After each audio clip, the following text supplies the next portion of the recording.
Thank you so much. We've been trying to do this for a very, very long time. We keep talking about it and exchanging messages, and I am so thrilled to be here with you today. It's a very special day. I woke up very happy about being here today.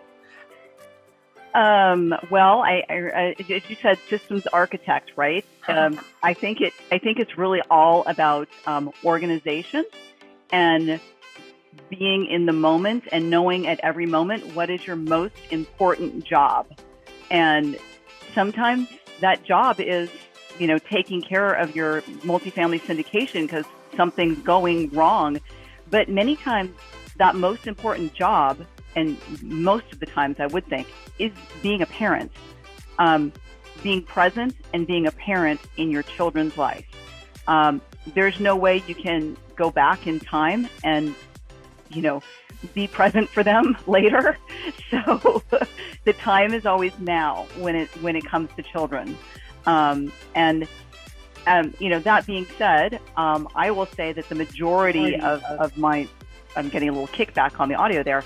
The majority of my deep multifamily investing has been once I had no longer was a day-to-day parent. My husband and I are a blended family. We have 6 daughters.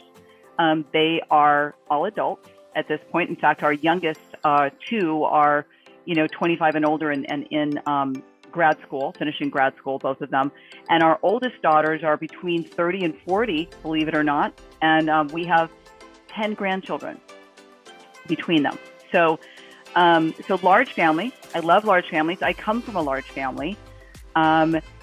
But it didn't all start out that way. I think I've learned a lot of lessons about parenthood because I've been a parent for a very long time. I was a single parent as a teenager.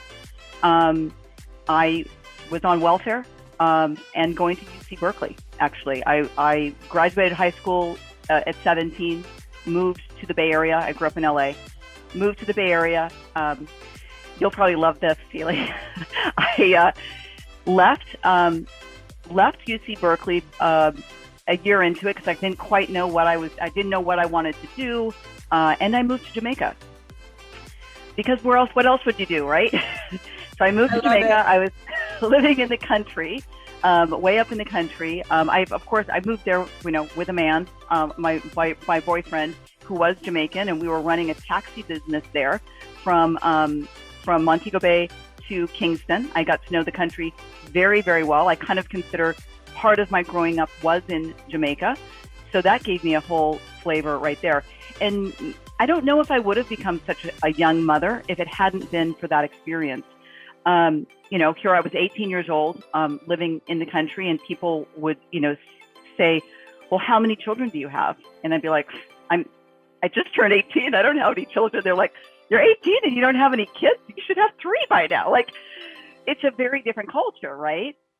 So I made a conscious decision in that experience to have a child, and I got pregnant, intentionally. That relationship didn't go well, I'll say. I did not choose a good partner for me in life in that experience. I was very young, and he also, very unfortunately, got into drugs. I did not at that time, but he became, unbeknownst to me, he became a cocaine addict, which is not a recipe for a good relationship. So that's how I became, moved back to the U.S. and became a single parent, and went back to school. And those are the things that, so I went back to UC Berkeley as a single parent and went on welfare. I had to really dig deep and realize that is what that system is there for, is to help parents that needed to move forward in their life.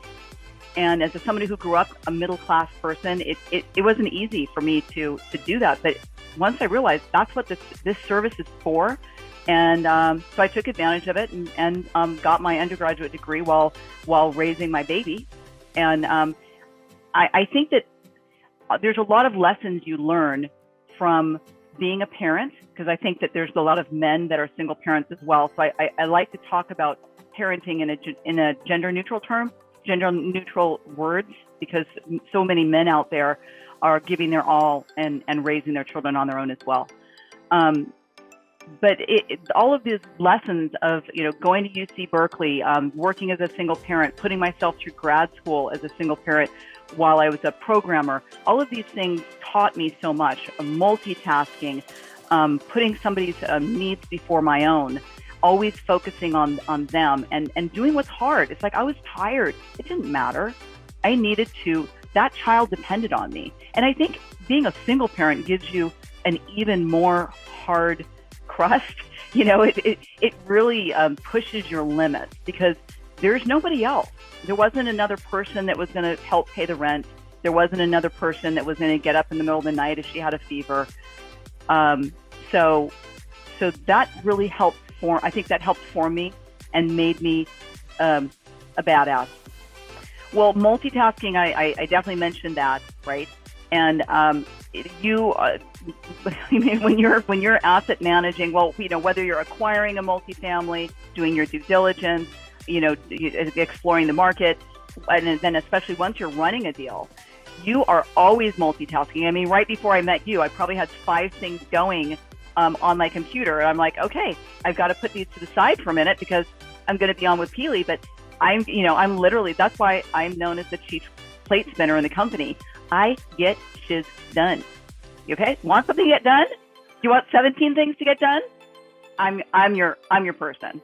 Like, and I do think that goes back to being a single parent and being able to put myself through school and not just, like a little community college. Like, I graduated with highest honors from UC Berkeley while a single parent, so I have the biggest expectations of myself, and I pour that into everything. And I think starting out, especially being a parent, I knew I couldn't let that person down. And so that built that resilience in me that I think that I now reflect in everything, is to always do my best. There's no cutting corners. And as long as I'm always doing my best, what else can I say? I'm doing the best for everything. I also think that multifamily, you need to have empathy because we are creating homes for people. There's tenants that are living in those, and that's one of our audiences. And then we have investors. And it's really important for us who are, if you're a general partner, you're making decisions that impact both those audiences. And it's important to be able to empathize with those audiences and put yourself in their shoes. I sometimes think that people that have never had the opportunity to parent or chose not to parent, that they may have, they don't have as broad, I'm projecting here, maybe they do, they may not have as broad of an understanding, a deep understanding of humanity as you get with parenting. And especially when you parent more than one child. Because when we are just ourselves as a human being, we have our own thoughts and we think that everything kind of runs the way we think it runs. Then you have that first child and you learn how they think and how they experience the world. And you realize how different that person is from you, even though they come of you. And then you think you've got the parenting figured out. You're like, I know this. I know how people work. I got this. I am so good at this. And then comes the second child. And you're like, I know nothing. I know nothing. And I think that's such an important lesson in life to say that human beings are so varied. And I think it helps when you really embrace that knowledge and soak it in. I think it really helps looking at lots of situations in life and looking at other people and starting to understand that every person has their own road that they're walking, and you've got to be do your best for your residents that are living in your communities, and you have to do your best for your investors at all times. They become, your children. I don't want to say that in a patronizing way, but they are people that you should care deeply about, I guess I should say, and you need to put them first in a lot of light, while also balancing out your own needs as a general partner. And I don't want to forget about that. When we're parenting, we learn over time that we have to take care of ourselves, right?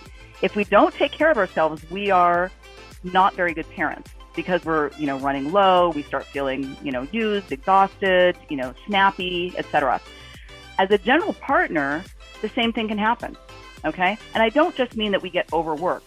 I mean, if we don't structure our deals correctly, we could be pouring so many hours into a deal that really isn't returning anything for us.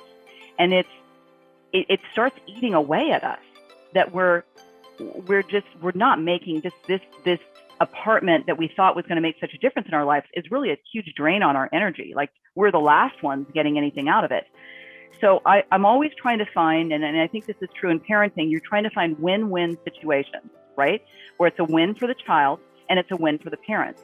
That's always it's a strategy of how to navigate, especially conflict resolution or growing up, how to give a toddler win-win situations that don't put the parents in a situation where they're now, because the kid's in a timeout, the parent's in a timeout too.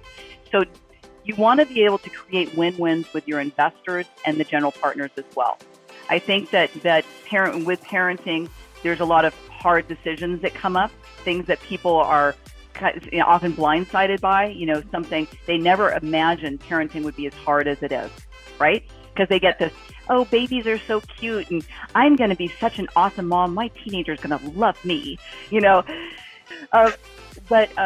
But I think that being a syndicator can be the same thing, where people have these grand ideas of how wonderful it's going to be, and that money is just going to be raining in there, and the property manager is going to take care of everything, and my days are just going to be on the beach. Well, it's hard work, and there's a lot of hard decisions to be made, and a lot of communication, and you got to put on your big girl and big boy pants, and show up every day, because if you're using other people's money, if you're creating homes that people depend on, then you have a big responsibility, and you need to step up to it.